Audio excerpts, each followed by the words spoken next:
Pak Roy pernah nggak menunjukkan yang ditangkap oleh Pak Jokowi? Nggak pernah. Loh lah, gimana Anda mengatakan itu bukti? Yo itu yang dibawa Sandi lah.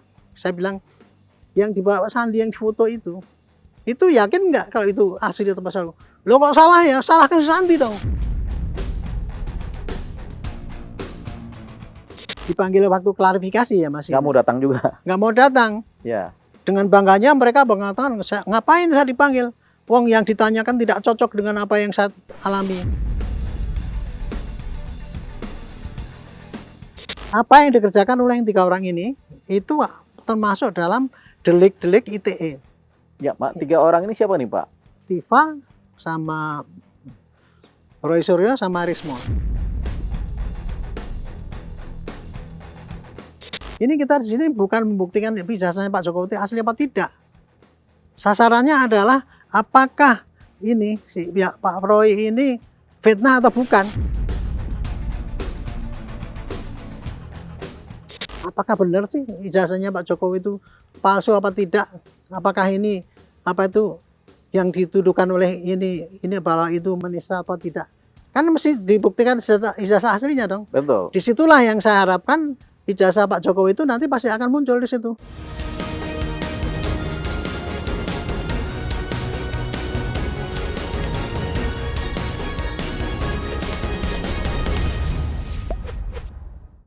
Selamat malam pemirsa cumi-cumi.com. Pada kali ini saya jadi host lagi, host tamu ya. Kemudian di depan saya ini ada Pak Arianto Sutadi, penasihat ahli Kapolri ya Pak ya? Kapolri atau kepolisian Pak seluruhnya Pak? Penasihat ahli Kapolri. Kapolri ya Pak ya. Dari sejak zamannya Pak Bambang Hendarso Danuri sampai sekarang. Beliau adalah alumni Akpol ya, tahun 1977, dan kemudian memang banyak sekali aktif di wilayah-wilayah penerangan tentang apa itu perkara, apa itu kepolisian, dan apa itu yang sifatnya segala macam tentang itu. Gitu. Jadi ini kita khusus akan membahas mengenai proses pentersangkaan Roy Suryo dan CS-nya.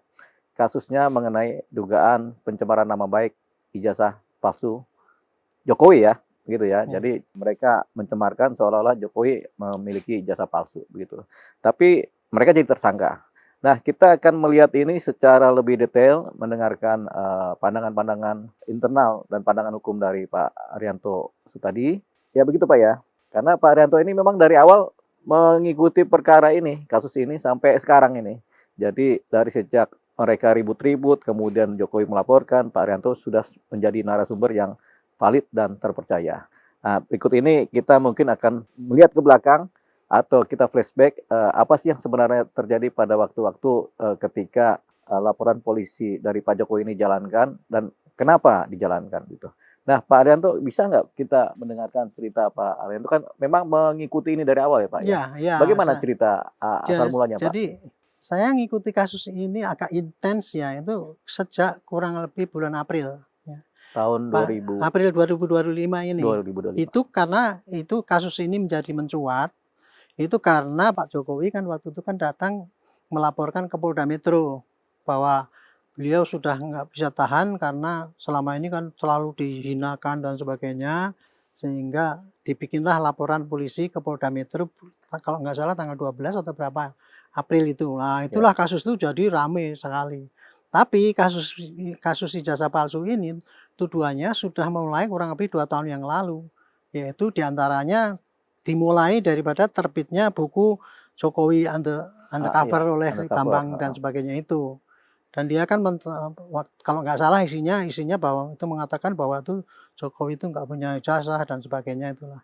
Sehingga waktu itu kasus itu dia pernah diproses di pengadilan di Bantul kan gitu kan. Iya. Nah, di pengadilan di Bantul tuh kalau saya tidak salah itu Bambang itu dihukum itu dengan Pak siapa tuh? Gus Nur ya. Gus Nur dihukum gitu. Karena apa? Ya karena yang disampaikan kepada dia di publik itu kan nggak ada buktinya kan, itu cuma buku itu kan. Itulah sehingga oleh pengadilan sana dinyatakan bersalah karena mencemarkan barang yang tidak benar. Walaupun akhirnya kemudian setelah dihukum dikasih potongan gerasi oleh Pak Presiden Prabowo kan. Iya. Tapi intinya ya, ini kasus ini menjadi mencuat dulu ketika bulan April itu. Terus kemudian saya waktu itu pertama kali seingat saya di ELC ya, dipanggil sana, terus kemudian saya menerangkan bahwa kasus ini saya bilang, ini kasus ini pasti akan rame nih. Karena ini bukan pure hukum pidana, bukan pidana. Tapi ini adalah akar masalahnya adalah antara dua kelompok. Ya. Saya sebut waktu itu kelompok pembenci Jokowi, tapi lebih tepat lagi kelompok pendendam Jokowi melawan kelompok yang mendukung Jokowi. Itu. Ya. Dan itu waktu itu sebetulnya kelompoknya masih kecil. Di luar itu ada orang yang netral, yang tidak care dengan masalah itu. Ya. Tapi kalau ini kelompok ini yang pendendam dan pendukung. Kalau kelompok yang pendendam sewaktu itu saya kelompokkan menjadi 4. Orang yang dendam dengan Jokowi itu adalah nomor 1 kelompok orang yang pernah dipecat dulu. Siapa orangnya bisa dilihat lah itu, yang pernah dipecat dari jabatannya. Yang kedua kelompok dari yang organisasinya dibubarkan oleh Jokowi. Yang ketiga adalah kelompok yang kelompoknya kalah perang di Pileg atau di Pilpres.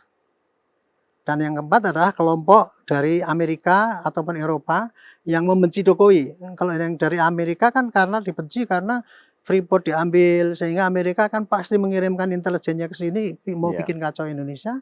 Sementara kelompok ekonomi Eropa karena kita WTO itu kan kita digugat kalah masih intinya pasti benci dengan Jokowi kan, sehingga dia tidak menginginkan Indonesia itu baiklah.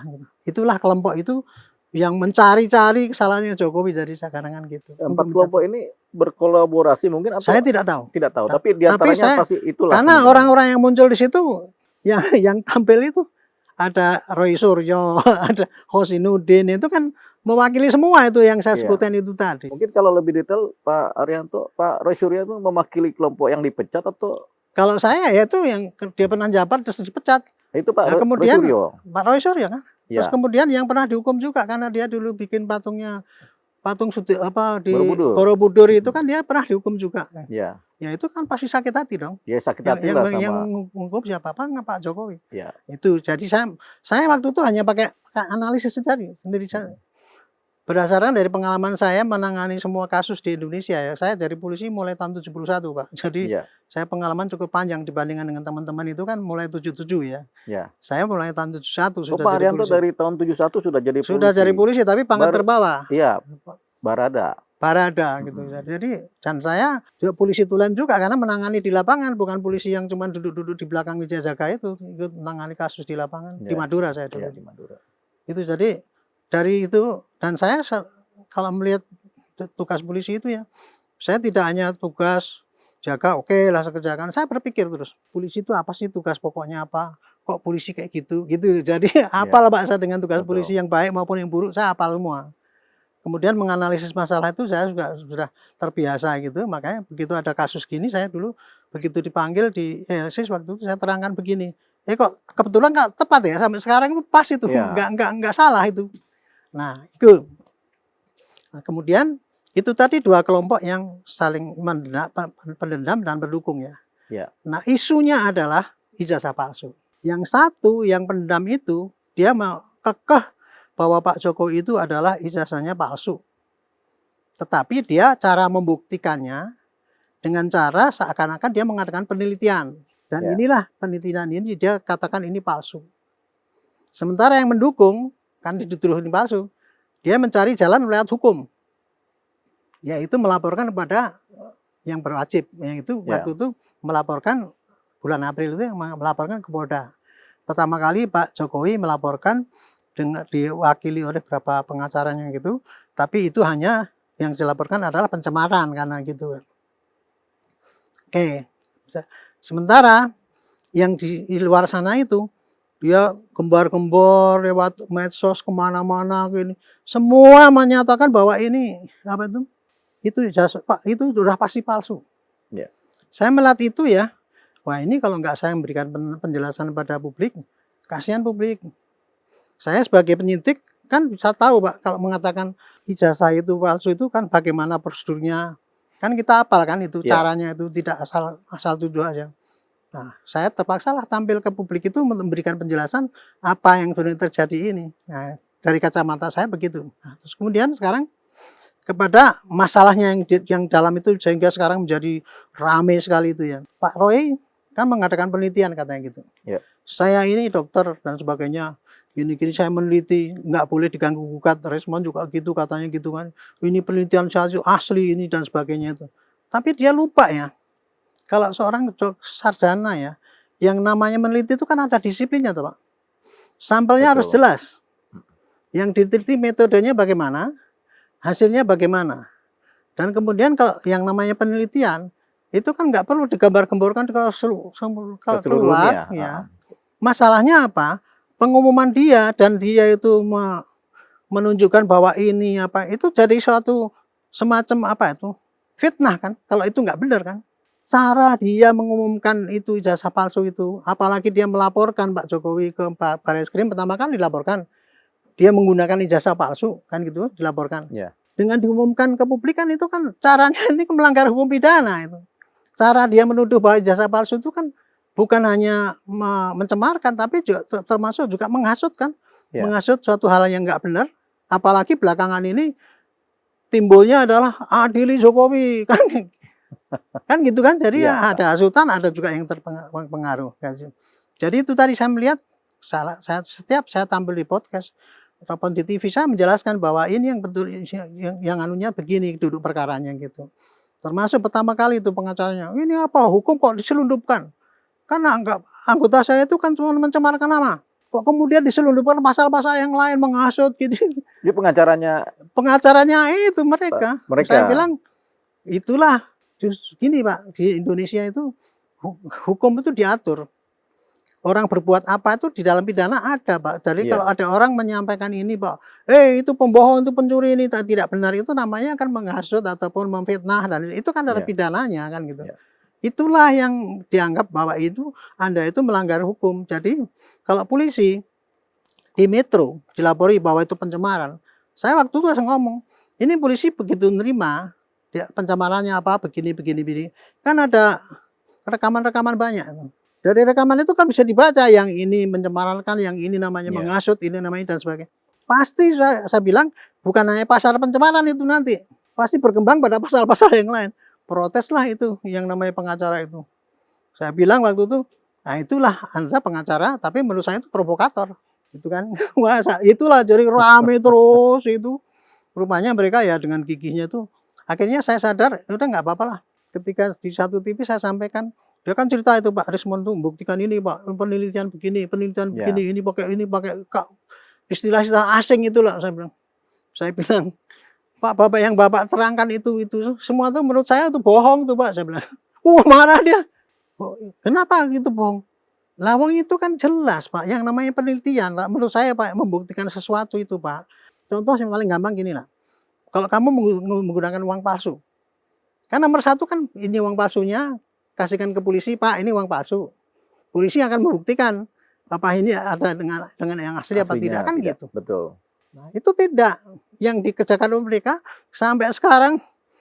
Pak Roy Suryo, Rismond itu dua ngomong panjang lebar ketika saya tanya dari satu TV pernah saya tanyakan, Pak Roy pernah nggak menunjukkan yang ditangkap oleh Pak Jokowi? Enggak pernah. Loh lah, gimana Anda mengatakan itu bukti? Yo itu yang dibawa Sandi lah. Saya bilang yang dibawa Sandi yang difoto itu yakin nggak kalau itu asli atau pasal? Lo kok salah ya? Salahkan Sandi dong. Coba itu logikanya gimana kan itu? Saya kan terpaksa turun Pak, memberitakan pada rakyat bahwa ini nggak logis kayak gini nih. Makanya saya bilang apa yang Anda ceritakan katanya ilmiah itu menurut umum nggak bisa diterima. Saya kasihan sama publik. Saya terangkan begitu. Kalau memang Anda itu yakin bahwa itu satu pemalsuan, bukti-bukti itu kasihkan ke penyidik. Dan dia protes, kami sudah datang ke Barreskrim. Gitu kan? Pernah lapor ke Barreskrim kan? Itu yang orang itu.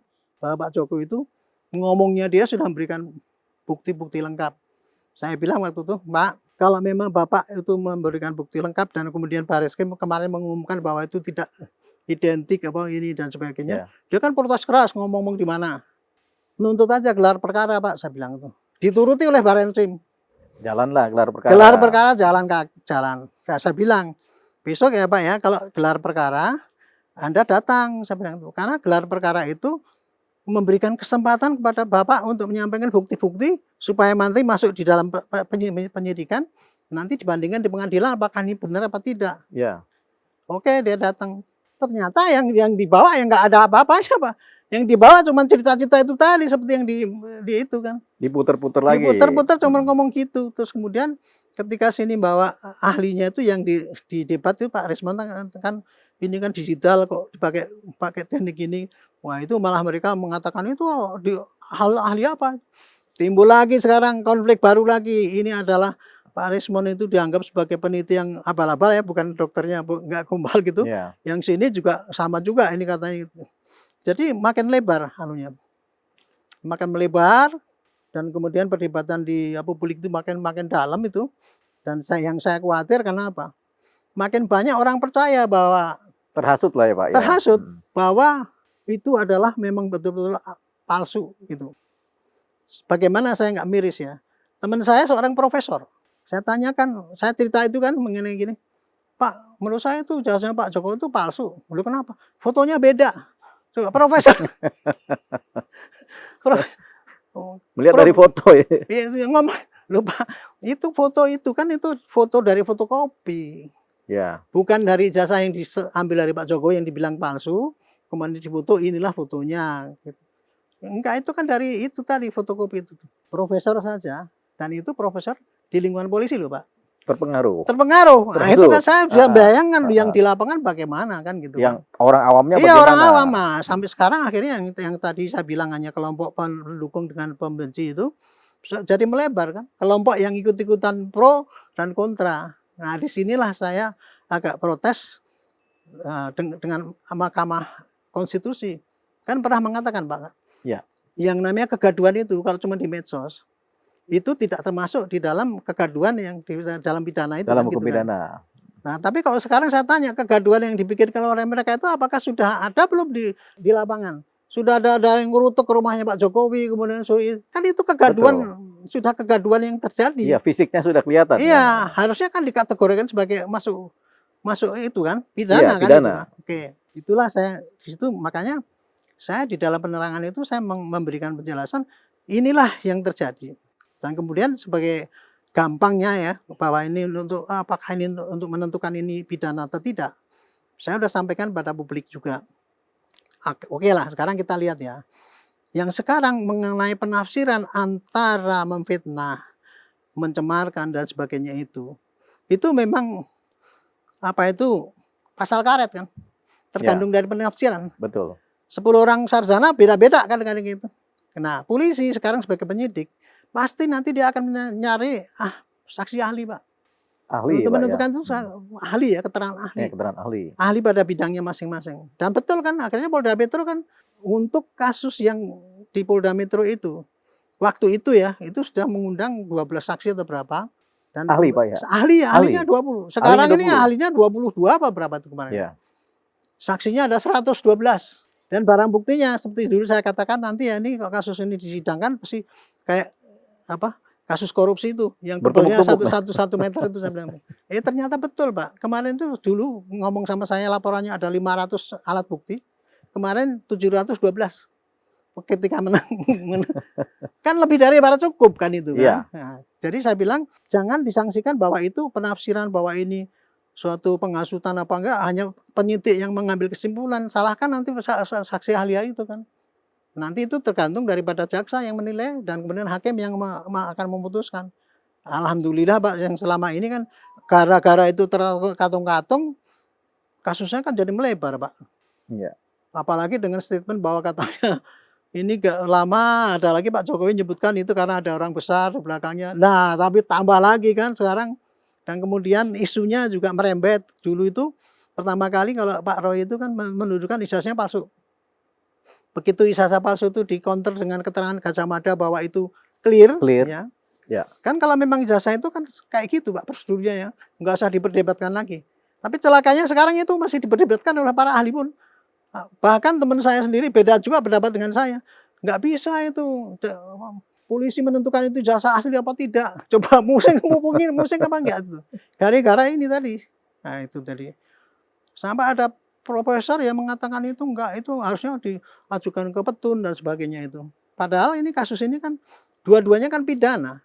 Pidana yang dilaporkan oleh mereka itu ke Bareskrim bahwa Ya. Pak Jokowi melakukan tindak pidana menggunakan surat palsu kan. Ya. Itu yang dilaporkan. Ya. Tugas Dihentikan. penyidik. Ya, tugas penyidik kalau ada orang melaporkan bahwa ini Pak ada orang menggunakan ijazah palsu kan gitu kan. Gitu tuduhannya. Kan penyidik kan akan mencari ada nggak unsur-unsur bahwa ini menggunakan ijazah palsu kan gitu kan. Ditanya kan kemudian ditanya mana yang kamu sebutkan ijazah palsunya mana? Dia kan nggak ngasih. Ya. Wong dia selama ini kan nggak pernah, dia hanya menuduh itu ijazah Ya, palsu. tuduhan. Yang dia dapat hanya fotokopi yang kemudian udah dia diselidiki dan sebagainya, kesimpulannya itu palsu. Itulah yang diterima oleh Mabes. Makanya ketika dia itu kesimpulannya ya si Mabes waktu itu ketika menerima tuduhan gitu, karena dia tidak mendapatkan apa yang tadi disampaikan bahwa itu ada ijazah palsu, kan nggak ada alat bukti kan. Iya.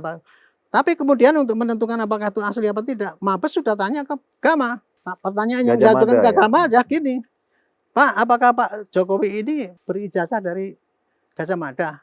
Gajah Mada mengatakan iya. Apa buktinya? Ini lengkap Pak itu Pak. Datanya tuh satu orang itu bannernya ada 100 halaman itu. Semua satu angkatan itu dicek. Ternyata memang ada datanya situ. Ya. Kayak gitu kan otomatis kan Bareskrim kesimpulannya kan tidak ada bukti bahwa dia menggunakan surat palsu, ijazah Ya. palsu. Artinya sudah asli lah dari Iya Bareskrim, kan, Pak ya. nggak usah membuktikan ijazahnya Pak Jokowi itu asli apa tidak. Karena kan bukan kewajiban Mabes untuk menyatakan bahwa ini asli apa tidak. Kan dia kan pasti tanya pada Gama kan. Iya. Nah di dalam Gama itu pun waktu itu kabarnya ya itu sudah dibawa ijazahnya Pak Jokowi itu dan dilihatkan dibandingkan dengan yang lain sehingga dia bilang otentik itu kan. Iya. Sudah selesai. Ini diprotes sama mereka. Dan mengatakan di enggak. SP2 Lid kalau nggak salah itu, kemudian Pak. kan tidak diteruskan. Ya. Oke, tidak diteruskan. Dia protes itu tadi yang minta digelar ulang tadi. Ya. Silakan, saya yang nyuruh itu gelar ulang. Gelar ulang diturutin, tapi besok hati-hati supaya datang. Itu tadi begitu gelar nggak nambah bukti. Nah kemudian sekarang dianggap ya itulah Mabes didikte oleh sana gitu kan. Itu untuk kasus yang di Bareskrim. Sedangkan yang kasus yang di Polda Metro, ya. Saya bilang sama penyidiknya, yuk gini, ini gara-gara rame ini adalah gara-gara Anda tertunda-tunda gitu saya bilang. Cepet-cepet aja ini kirim ke penyidikan, ke jaksa dan ke pengadilan. Kalau memang ini kasus ini tidak cukup bukti, Anda hentikan. Saya bilang gitu. Ya. Kemarin itu ya, untung kemudian ternyata sudah lengkap. Itu dengan dinyatakan itu sebagai tersangka itu, maka bagi saya agak lega. Karena apa? Ini jadi selama ini kan saya pasif aja. Belakang ini saya udah nggak begitu banyak ngomong di TV ya. Ya. Karena saya lihat saat ini ya saya kesel juga. Tanya-tanya nggak dikirim-kirim. Saya malu juga kan saya ngomong padahal saya udah ngomong gini. Tapi alhamdulillah kemarin udah dikirim. Dikirim ke kejaksaan, Pak? Belum kan, Pak? Belum. Pengumuman tersangka. Pengumuman tersangka sudah dieksplanasi. Ya. Bayangan saya kalau udah pengumuman tersangka, pasti nanti kan dipanggil, diperiksa sebagai tersangka. Ya. Dan segera saya kira itu tidak makan waktu banyak kan, karena cuma tinggal itu doang ya. Mudah-mudahan nanti ya terus berkasnya langsung dikirim ke kejaksaan gitu. Nah itu saya udah agak lega itu. Tapi itu pun kemudian apa yang dibalik? Kriminalisasi lah dia bilang gitu kan. Itu. Jadi ini yang masih berbahaya karena ini tadi penggiringan ekonomi, opini itu tadi. Kalau nggak di counter dengan tindakan penyidik yang betul-betul firm pada proses penyidikan, itu akan menimbulkan kemungkinan banyak sekali tadi para yang tadinya netral jadi ikut-ikut. Ya, jadi terpengaruh, terbelah kan jadinya kan, tidak jelas gitu. Inilah yang sampai sekarang kondisinya kayak gitu. Ya, gitu. ini yang disebut sebagai kegaduhan ya Pak ya. Iya, karena ada pro kontra ribut gitu kan. Gaduhnya bukan yang di medsos. Ya. Gaduhnya udah di lapangan, apalagi datang ke kuburannya itu tadi ya. Udah gaduh banget itu. Iya kan, Solo ini nggak tahu itu benar apa enggak itu. Adili Jokowi, padahal tuh kata sebagian hoax, sebagian ya kan gitu kan. Itu tapi kan minimal di lapangan sudah terjadi kegaduhan akibat daripada tuduhan fitnah ini tadi kan gitu. Ini harus menurut saya sih harus diterapkan pasal-pasal yang sesuai dengan itunya gitu Pak. Pak, kembali lagi ke bulan April tahun 2025 ya Pak ya. Kan pelaporan Pak Jokowi ini kan dari April 2025, April, Mei, Juni, Juli, Agustus, September, Oktober, dan sekarang November. Artinya ini sudah kira-kira 8 bulan ini perkara kan. Kalau menurut pandangan Pak Arianto tadi ini termasuk berproses penanganan perkara yang lambat, cukup lambat, atau termasuk cepat, Pak? Terlalu lama. Terlalu lama. Terlalu lama. Mestinya, untuk kasus penyebaran nama baik seperti ini. Kalau seandainya waktu itu nggak diganggu ya. Kalau kemarin itu lamanya karena ini ya ada kena peristiwa Oktober itu kan. Otomatis yang dulu semestinya sebelum ada peristiwa Oktober itu katanya sudah hampir selesai penyidik waktu itu ya. Waktu itu sama meriksa ada saksi 20 atau berapa gitu ya. Apa saksinya 50, saksi ahlinya sudah berapa gitu, 17 sampai saya lupa. Dan barang buktinya waktu itu masih 100 waktu itu. Sekarang sudah 700. Sekarang kemarin yang kan karena ada 712. Wah, saya pikir betul kalau gitu memenuhi apa yang saya harapkan. Kalau berkas kurang lebih segini lah gitu. Kan kalau barang bukti itu 712 barang, kan bukti penyitaannya kan juga pasti banyak itu. Sebanyak itu. Banyak kan? Itu juga. Gitu, kan? Double tumpukannya nanti kan. Gitu. Jadi menurut Pak Arianto memang termasuk terlalu lama ya. Menurut saya terlalu lama. Apakah ini bukan suatu bentuk kehati-hatian dari penyidik? Saya tadinya ya menyangka itu kehati-hatian. Dan saya memang begini, Dek, ini taruhan ini Anda itu menjadi taruhan publik untuk membuktikan kebenaran daripada tugas polisi gitu. Jangan sampai polisi dituduhkan seperti mereka tuduhkan itu bahwa kita didikte oleh kekuatannya Pak Jokowi atau siapa yang mantan presiden itu sehingga memanipulasi berkas. Saya bilang jangan sekali-sekali, tapi yang teliti gitu kan. Ya, rupanya memang saya tidak tahu persis kemarin nggak tertunda-tunda gitu ya. Tapi yang jelas kemarin ketika ada peristiwa Agustus itu, itulah penyebab menjadi tertunda kurang lebih 2 bulan kalau menurut saya. Karena ada kerusuhan. Iya, itu kan seluruh kan kita menangkap 1.200 orang itu kan dari subjek itu juga yang menangani. Keamanan negara, Pak, ya. Jadi memang bertambah lagi pekerjaan mereka. Tapi kalau mulai dari April dulu, Pak, mulai dari April sampai 4 bulan itu lamanya karena itu tadi protes-protes yang itu tadi. Mereka dipanggil nggak mau datang. Dipanggil waktu klarifikasi ya masih. Nggak mau datang juga. Nggak mau datang. Ya. Dengan bangganya mereka mengatakan, ngapain saya dipanggil? Wong yang ditanyakan tidak cocok dengan apa yang saya alami. Itu aja. Penyidik menurut saya itu terlalu sabar bagi saya. Kalau saya penyidiknya waktu itu dipanggil nggak mau ya udah yang nggak punya data kan. Ya. Itu jadi kayak gitu Pak. Dipanggil mereka ngomong di sini.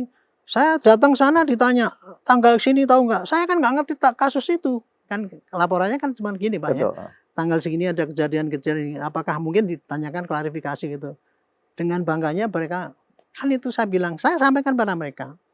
Rugi Anda kalau dipanggil untuk klarifikasi itu, tidak menjelaskan apa yang Anda punya, bukti bahwa tidak benar tuduhan itu. Rugi kan gitu kan. Iya. Tapi mereka dengan bangganya kayak gitu Pak. Jadi makanya ketika dipanggil untuk gelar itu, saya sampaikan ini besok manfaatkan sebaik-baiknya. Itu pun nggak dikerjakan juga kan, karena memang tidak punya bukti yang otentik gitu. Ya. Itu jadi sebab terhambatnya penyelidikan jadi kayak gitu. Ya. Sebab di Polda Metro ya, mungkin ya karena keaktifan daripada ini yang sok berani gitu, seakan-akan gitu, semua disalahin kan. Mabes Gama dimasalahin, katanya Gama, sebagian Gama itu apa tuh, yang kong kali kong dengan Pak Jokowi melindungi itu. Kan lucu ya Pak ya, jadi masa sih yang namanya Gajah Mada itu hanya demi untuk melindungi ijazah palsunya Pak Jokowi sampai mengorbankan alumninya gitu. Di lain sisi ada orang satu angkatan yang mendeklar dibilangnya itu direkayasa. Itu kan kayak gitu. Betul Pak. Kan publikasinya disodori yang kayak gitu itu kemarin itu dilemanya yang saya lihat. Jadi saya agak miris karena apa? Gara-gara kehati-hatian ini kemudian memanage medsos yang kayak gitu, jadi berlama-lama justru itu yang menambah jadi runyamnya masalah kan gitu. Ya, jadi panjang lah dianggap lama. Ya kan nggak maju-maju seakan-akan kan gara-gara kita meladeni mereka itu. Padahal kalau ukuran 8 bulan dengan 700 barang bukti dengan sekitar 120 atau 130 saksi itu rasanya itu udah termasuk cepat kalau saya Pak. Begitu. 8 bulan dengan banyaknya saksi kan, apalagi dipotong antara penyelidikan dan penyidikan. Iya, makanya kan? Itu. Tapi sebetulnya ya kita tidak perlu sebanyak saksi itu kalau saya sih pribadi ya. Yang penting karena kasus itu menjadi suatu dilema menjadi perdebatan publik ya. Ya udah yang penting ada itu aja. Tapi rupanya penyidik ini makin hari kan nambah bukti baru. Ya, sekarang berulang Iya, ini kan. berulang terus saya. Ini rupanya Perilaku berulang saya ini dulu kan. tak bicarakan sama penyidik, Dek. Meskipun Anda sudah menyidik sampai sini gitu ya. Tapi kalau ada perbuatan yang baru lagi, Iya, sebagai penyidik kan ada kan harus masuk, harus masuk. betul, Yang penting betul. tidak bukan manipulasi kan. Iya, Nah, itu mungkin itu yang dikerjakan sehingga sekarang sampai dulu waktu itu masih 500 ya. Sekarang 700 itu ya sudah. maklum. Jadi saya nggak bisa marah juga. 700 buktinya kan gitu kan. Kalau Ya udah 700 gitu. barang bukti itu sidangnya berapa lama ya? Saya nggak ngerti itu ya, Tapi mudah-mudahan ya. baiklah Pak Arianto tadi, ini kan kita masuk kepada keterangan dari Humas Polda Metro Jaya ya, sudah jadi tersangka. Mungkin ini kalau ini ditayangkan di hari Kamis juga, berarti pada saat ini tayang, memang mereka diperiksa, begitu kan? Ini kita memang ada tadinya 12 orang yang jadi terlapor, kemudian 8 yang jadi tersangka. Apa yang bisa Bapak pandang ini ya, kenapa dari 12 terlapor ternyata cuma 8, kemudian bagaimana pola pasal-pasal yang diterapkan pengklasterannya terhadap mereka ini Pak? Kalau saya lihat begini ya, ini penyidik super hati-hati. Ya. Dalam arti apa? Dia tidak gegabah menerapkan pasal kemarahan. Meskipun buktinya ada gitu ya. Tapi kalau tidak telak sekali dan ini tidak pasal kemarahan maksudnya apa nih Pak? Ya misalkan contohnya tadinya ada orang yang cuman podcast kemudian dianggap dilaporkan sebagai termasuk tersangka kan gitu kan. Itu kan yang namanya penetapan yang dulu ada 12 dilaporkan itu oleh pelapor kan. Iya. Ya. Pelapor melaporkan gitu, tapi kemudian setelah diteliti yang tadinya ada 12, sekarang ada 8 kan cuman. Ya. Berarti ada 4 yang enggak kan itu. Berarti yang 4 itu dulu oleh pelapor dianggap sebagai tersangka.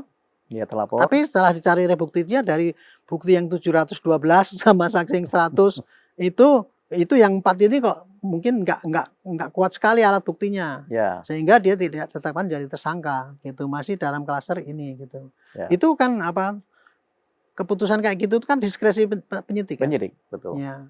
Dia daripada nanti ini menjadikan tersangka tapi kemudian bebas, yang mendingan enggak. Kira-kira begitu Pak, sehingga mengapa dari 12 bisa menjadi 8 itu. Jadi itu satu bukti ya bahwa penyidik selama ini bukan yang diterapkan adalah bukan pasal gergetan ya. Bukan pasal gergetan gitu ya, pasal kemarahan tadi kan ya Pak. Pasal kemarahan, tapi betul-betul yang memenuhi syarat dan alat bukti. Saya yakin satu orang itu alat buktinya nggak satu Pak, pasti banyak itu kali. 700 itu masih dibagi menjadi 8. Masing-masing 100 ya. Kayak gitu. Jadi simpangannya kan contohnya Pak. Kayak gitu. Ini saya hanya menyampaikan pada pihaknya Pak Roy CS itu, ini loh yang dikerjakan penyidik tidak pakai titipan-titipan bahwa ini untuk memperberat, enggak gitu. Apa adanya disampaikan. Gitu. Itulah kalau jawaban saya kira-kira cuma gitu. Saya tidak menanyakan penyidik kok sampai 12 jadi 8 dan sebagainya, saya enggak menyampaikan. Saya hanya percaya menyampaikannya begini. Tolong untuk menentukan pasal itu jangan penyidik yang menentukan, tapi saksi ahli. Keterangan ahli. Jadi satu, makanya jadi lama itu tadi Pak pemeriksaannya kan. Kan satu orang ini buktinya ini apa? Bukti digital kan terutama kan pasti, atau keterangan saksi. Kemudian ini ditanyakan pada saksi ahli apa bahasa atau apa. Nah, kalau memenuhi syarat jadilah tersangka. Kira-kira begitu Pak. Jadi memilahnya memang jadi banyak lama karena alat buktinya banyak dan kemudian yang dikenakan itu sangat berhati-hati. Ya, dan memerlukan waktu yang panjang ya gitu. Makanya kita pikir, kan saya juga lama juga di wilayah-wilayah mengikuti penyidikan ya, kan kita kan pengacara. Jadi 8 bulan ini untuk barang bukti 700, kemudian saksi sampai 130-an itu memang sebenarnya termasuk cepat. Karena ada perkara sampai 2 tahun 3 tahun gitu kan. Itu kan kalau Pak saya ngukurnya gini. Kasusnya kayak gitu kan. Simpel sebenarnya. Sebenarnya simpel, cuman karena memburu yang bukti yang banyak itu tadi jadi lama. Sebetulnya ya, kalau penyidik berani itu Pak, dulu dengan cuman bukti, taruhlah alat buktinya cuma 50 aja, kalau menurut saya ya, masih bisa juga itu diajukan Pak. Itu jadi mungkin tadi jadi Bapak menunjuknya itu beri cepat karena melihat alat buktinya kan. Kalau saya melihat daripada kasusnya. Kasusnya itu sebenarnya cuman apa? Orang itu ya Pak, oh ya saya lupa. Tempo hari saya ngomong sama penyidik juga. Dek, kalau orang menghina 1 kali, itu hukumannya kan murah kan, mungkin seminggu ya Ya. kalau terbukti. Tapi kalau menghinanya berkali-kali dan kemudian didengar orang ribuan orang, Ya. masa hukumannya sama 1 minggu. Nah mungkin Ya. itu yang dipakai oleh penyidik, Ya. sehingga yang ditambah-tambah ini dimasukin itu supaya menunjukkan pada hakim nanti, ini loh Pak yang sudah dikerjakan kayak gini, silakan Bapak vonis sesuai dengan beratnya pidana yang dilakukan. Saya kira itu ya diantaranya sehingga itu jadi lama itu tadi. Jadi lama menurut pandangan Pak Haryanto ya.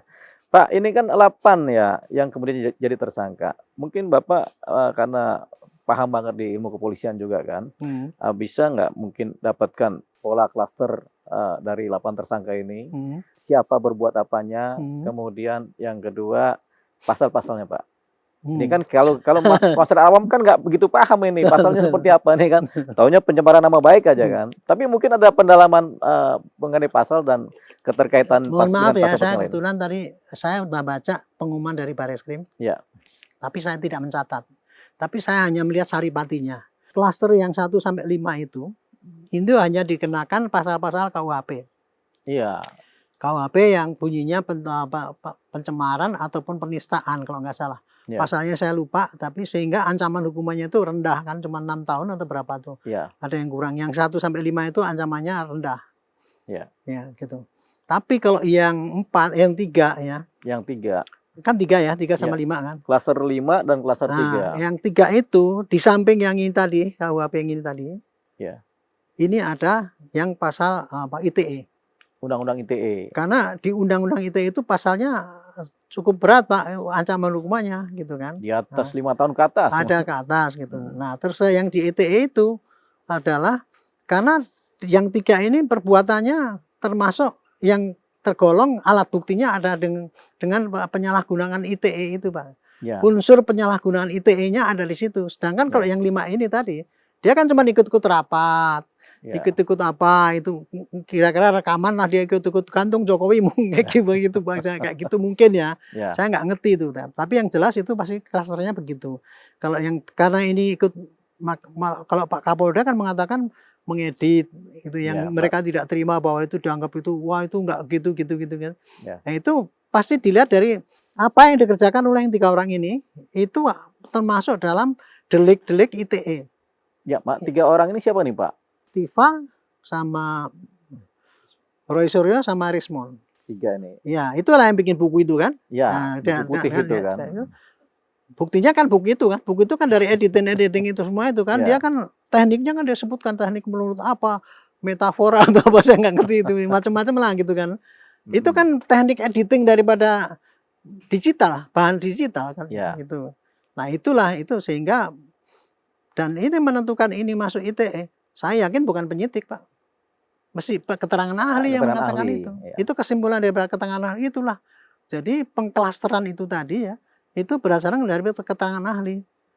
Jadi saya kira penyidik nggak akan mampu Pak untuk menentukan itu masuk apakah ini apa ini. Zaman sekarang Pak kan penyidik udah nggak diakui lagi kalau nggak pakai pengetahuan keterangan ahli. Keterangan ahli. Ya. Cuman celakanya keterangan ahli juga kadang-kadang masih bias juga karena sekarang keterangan ahli yang muncul di pengadilan kan dikasih orang 10, kalau 5 dari sini beda-beda pendapatnya kan. Betul.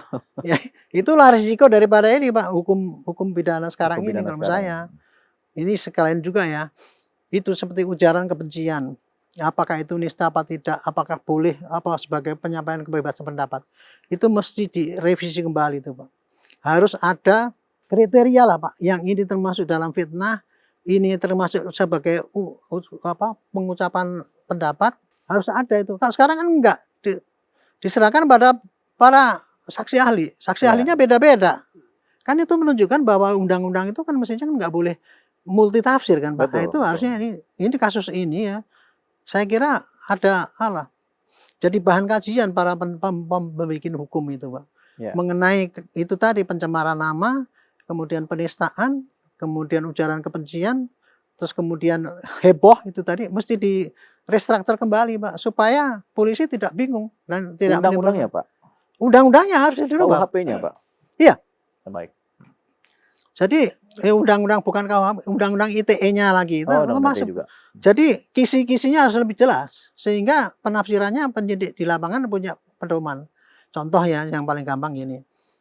Kalau dulu kan kita kan memfitnah, menghina orang kan cuma gitu aja. Terus Ya. kemudian saya waktu itu tanya sama profesor Pak Seno Aji itu, oh menurut apa ajaran Belanda gini gini gini gini. Itu kalau yang namanya kritik itu nggak boleh pakai sampai menyinggung pribadi.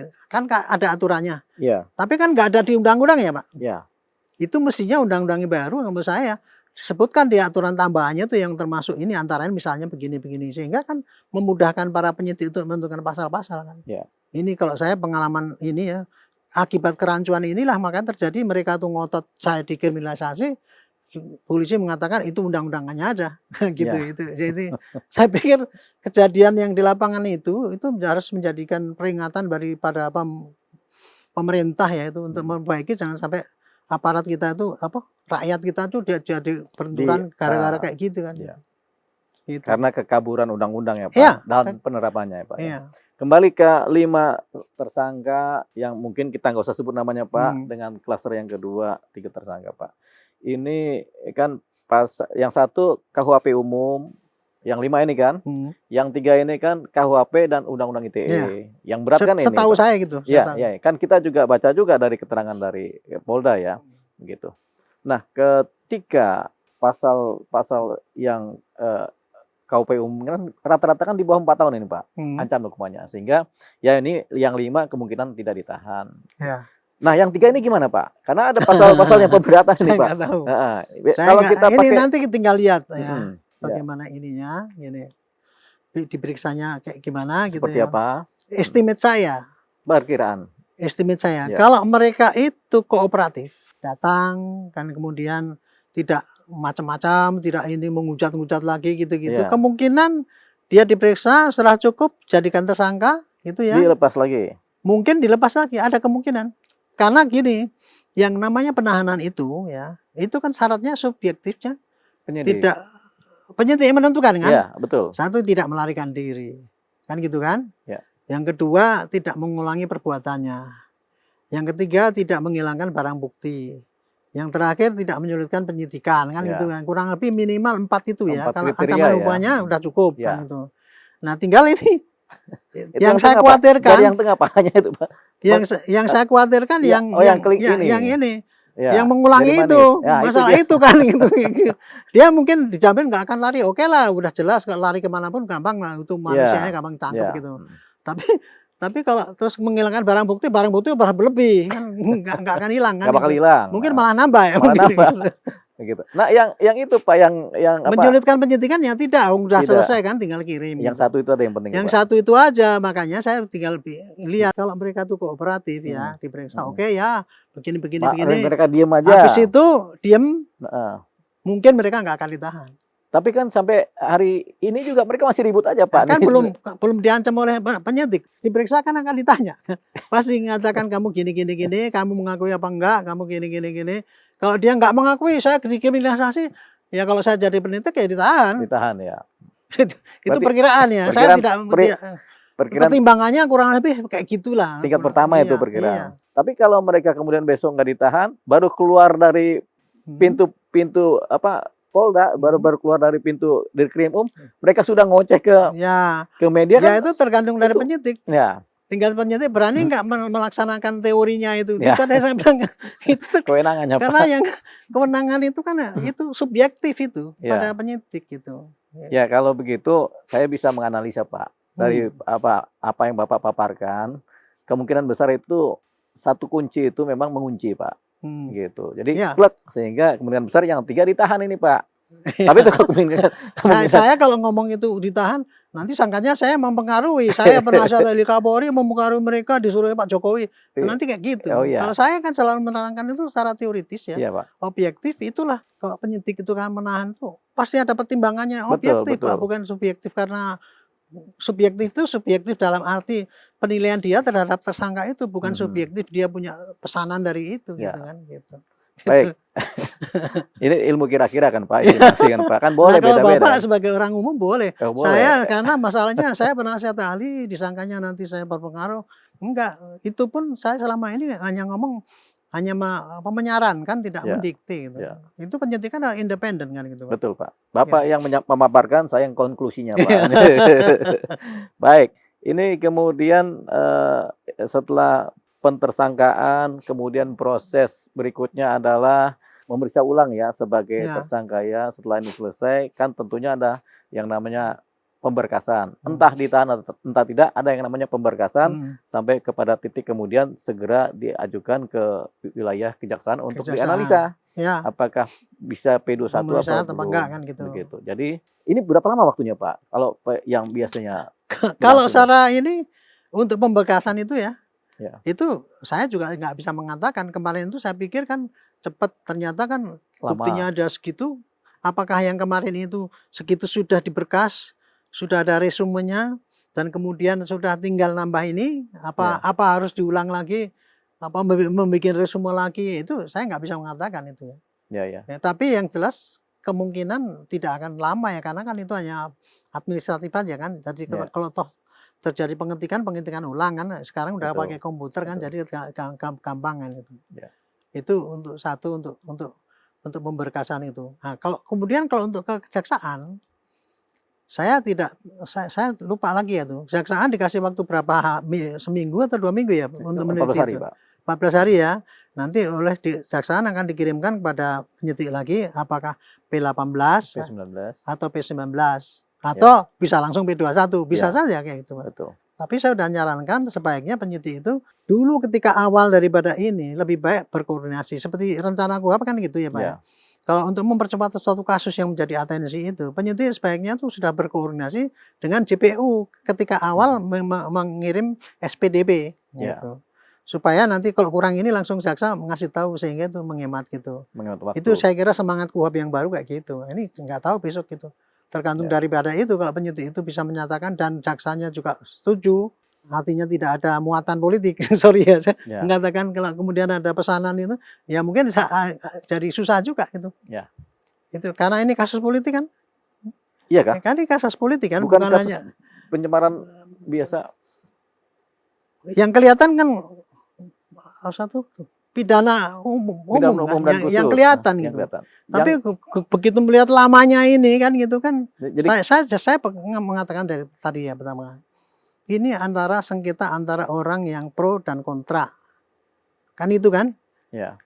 Ini yang pro dan kontra itu bukan satu biji orang satu ini dengan tetangga ini, negara ini. Ya. Kan gitu kan? Otomatis pasti ada apa itu keterkaitan, keterkaitan dengan orang yang punya kepentingan kan itu kan. Nah itu yang bisa menjadi penghambat antara lain itu yang jadi lamanya itu. Ya. Jadi kita bisa prediksi pun P21 pun kemudian penghadapan tahap kedua pun masuk persidangan itu kan perlu waktu sampai mungkin 2 bulan sampai 3 bulan. Saya tidak berani lagi memastikan ya. Karena saya kemarin udah miss kan. Oh iya. Kemarin saya mengatakan kalau saya udah dari dulu ternyata sampai 8 bulan kan, April sama ini gitu. Dulu prediksi saya itu ya dari April, kemudian itu 2 bulan itu yang heboh-heboh gitu. Paling nanti kemudian tambah lagi 2 bulan itu selesai gitu kan. Tak pikir dulu gitu. Ternyata sekarang kena Agustus itu jadi mundur lagi. Gitu kan. Jadi anggaplah kita pakai ilmu sederhana ya dalam proses penyidikan sampai kepada persidangan itu kan anggaplah 2 bulan 3 bulan ke depan ya Pak ya. Nah ini ada kaitannya dengan undang-undang KUHP Pak. Yang dimana undang-undang nomor 1 tahun 2023 kan. Yang berlakunya di 2026. Mungkin bulan Januari sudah berlaku dia. Nah begitu. Nah ini gimana ini? Kalau pakai timbang-timbang pengetahuan hukum ini Pak, atau timbang-timbang analisa dari Bapak sebagai penasihat Kapolri, ini pas sidang undang-undang yang berlaku KUHP yang baru Pak. Bagaimana transisinya ini Pak? Pakai asas-asas apa nih kalau boleh? Saya itu pengalaman saya banyak di penyidikan Pak. Betul Pak. Ya. Jadi kalau gitu Pak, saya terus terang saya bukan ahli hukum pidana, dan saya hukum pidana. Saya tidak sampai doktor, saya hanya cuma sampai master. Kalau untuk pemberlakuan undang-undang itu tadi secara eksplisit, apakah nanti kemudian menganut pada undang yang baru apa yang lama? Yang saya tahu adalah kalau ada terjadi perubahan undang-undang itu, maka yang dipakai adalah yang meringankan daripada itu. Setahu saya yang menguntungkan itu.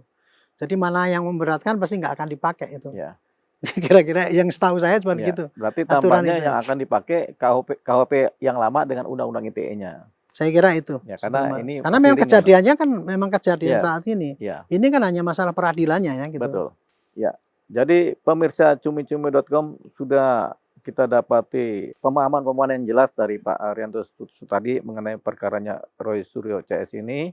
Kita nanti akan melihat ke depannya seperti apa, dan ini baru awal mula dari apakah nanti bersalah atau tidak Iya, mereka ini semua ini kan. Jadi proses dan waktunya masih panjang, mungkin sampai tahun 2026. Dan ini pertanyaan terakhir Pak, apakah proses ini akan bisa mengganggu atau membuat nilai bagi konstelasi politik ke depan di wilayah negara kita? Apa tidak nih Pak? Karena ini kan Bapak sudah bilang di belakang layar ada para penunggang, begitu, ya. atau ada para pengguna-pengguna yang mengambil posisi ini untuk bisa saling menjatuhkan, bisa Hmm. mendiskreditkan, atau bisa menjadi sarana untuk menumbangkan lawan politik untuk kepentingan 4 tahun ke depan. Bagaimana Pak?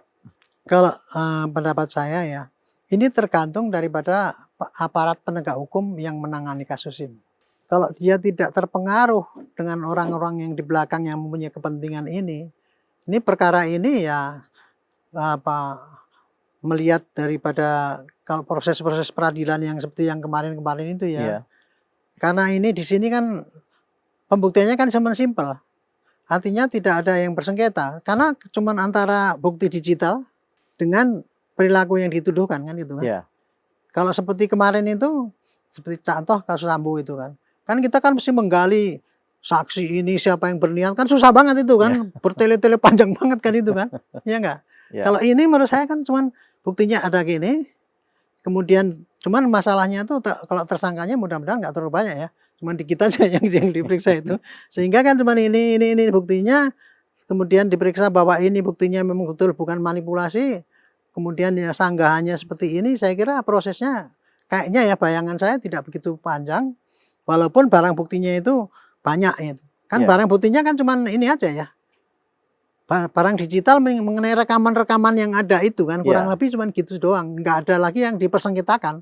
iya, Ya kan, sepanjang alat bukti itu disahkan bahwa itu bukan alat bukti yang dimanipulasi gitu. Kalau iya, saya melihat kayak gitu ya mudah-mudahan ya prosesnya bisa sampai akhir tahun ini bisa selesai itu lebih bagus. Karena apa? Dengan cepatnya ini kasus ini ada keputusan hukum. Kan ini sengketa ini ya mengenai asli apa tidak itu kan dari hakim kan. iya, Walaupun saya menolak ya pendapat bahwa yang membuktikan asli apa tidak itu bahwa harus hakim, bukan. Ini kita di sini bukan membuktikan ijazahnya Pak Jokowi asli apa tidak. Sasarannya adalah apakah ini si pihak Pak Roy ini fitnah atau bukan. Kan prosesnya kan yang diproses kan yang di Polda Metro, LP-nya. LP-nya tuduhannya kan ini kan pencemaran ataupun menista. iya, Nah ini menista, ini baru bisa dikatakan dia itu terhukum atau kena pidana ya. Apabila Pak Hakim nanti melihat bahwa bukti-bukti yang dikumpulkan oleh Polda Metro ini mengenai sejarahnya ijazahnya Pak Jokowi ini memang betul-betul asli, itu dia akan mengatakan bahwa terbukti ini cukup bukti gitu. Jadi di sini ya ini saya ingin memberikan ya pendapat saya mengenai saya iya, yang belakangan ini karena muncul belakangan ini terjadi gini Pak. Hakim nggak bisa itu menyatakan menghakimi itu bahwa itu asli apa tidak, bukan hakim, harus petun kan gitu kan. iya, Nah inilah saya ingin menyampaikan ya, yang besok diproses itu adalah laporan polisinya Pak Jokowi ataupun pendukung yang lain yang menyatakan bahwa ini adalah melakukan tindakan pencemaran atau hasutan atau ITE kan gitu kan. Sedangkan untuk yang di sini Bapak Pak Jokowi menggunakan ijazah palsu, ini kan tidak cukup bukti, jadi dia akan diteruskan sampai di pengadilan. Ini iya, karena diskresi daripada kewenangan penyidik bahwa dia tidak meneruskan untuk laporan bahwa penggunaan ijazah palsu itu tidak ada kan gitu kan.